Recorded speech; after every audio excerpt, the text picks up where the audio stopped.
Hej ponownie. W tym filmiku chciałem Wam pokazać taki niezbędnik naprawdę przez duże N, czyli jeżeli macie motocykl Harley, jeżeli planujecie, oczywiście nie mówię tutaj o nowym, wyprodukowanym dopiero co, bo wiadomo, że sytuacja jest inna, ale jeżeli macie motocykl, w którym chcielibyście coś pozmieniać, ja mam na przykład tą Elektrę 2006. Na jednym z filmików możecie zobaczyć dokładnie historię tego motocykla, jak go kupiłem, na drugim też kilka słów o tym, co zmieniałem. Co przydaje się do takich, powiedzmy, drobiazgów, wymian, do zmiany żarówek na LEDowe, do zakładania dodatkowych podnóżek, do zmiany anten, do obsługi tego motocykla, ale na takiej zasadzie bardziej hobbystycznej. Jeżeli coś sobie wymyślicie, to co może się Wam przydać do tego, aby te ulepszenia wprowadzić. Na pewno takie podstawowe komplety z grzechotką do odkręcania różnego rodzaju śrub, do ściągania czaszy. Też w jednym z filmików wrzucę Wam, jak ściągnąć czaszę z Elektry. Ja mam właśnie ten rocznik 2006, podobnie jest w przybliżonych rocznikach. Nie jest to wcale takie ciężkie. Wydawałoby się, że wymaga sporego doświadczenia, natomiast są to 4 śruby, odpięcie jednej wtyczki też, ale to w następnym filmie postaram się Wam wyjaśnić.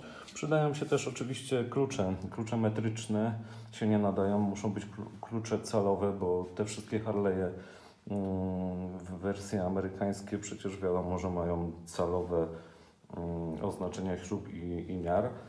Przydają się oczywiście imbusy. Tutaj jakiś podstawowy zestaw i to przyznam szczerze kupiony na AliExpress. One nie mają dużej żywotności, ale wiadomo, że można jakąś śrubę nimi odkręcić. Te narzędzia też są dość fajne. To są torksy, czyli gwiazdki. I każdy taki torks ma dwie możliwości pracy, czyli w formie dłuższej i w formie krótszej. Przy tej krótszej mamy większe przełożenie, czyli możemy torksem z większą siłą odkręcać. Co jeszcze dodatkowo? Tak troszkę na wesoło śmiejąc się, nie przyda się Wam to, bo jeszcze ani razu nie korzystałem. Czasami przy ewentualnej wymianie wydechów czy czegoś takiego, co wymaga delikatnie użycia siły, tutaj mamy taki młotek pewnie z lat 50. Czasami przydają się też narzędzia pomiarowe, czyli przysłowiowa suwmiarka, którą możecie sobie zmierzyć dokładnie, ile cali grubości ma Wasza kierownica, czy też inne sprzęty.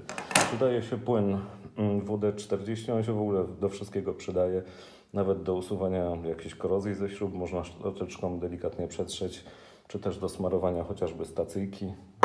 Czasami też w tych starszych modelach może troszeczkę ciężej chodzić.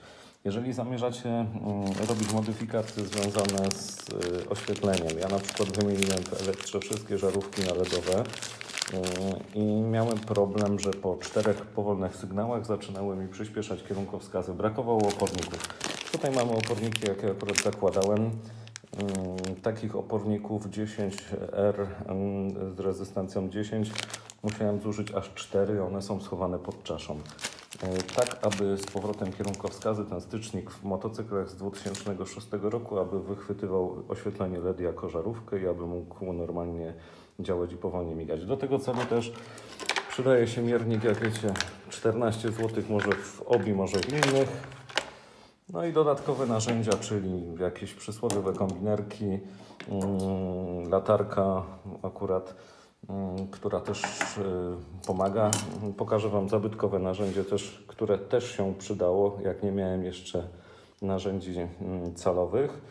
Akurat jedna z tych średnic pasuje idealnie do śruby mocującej wydech w Elektrze.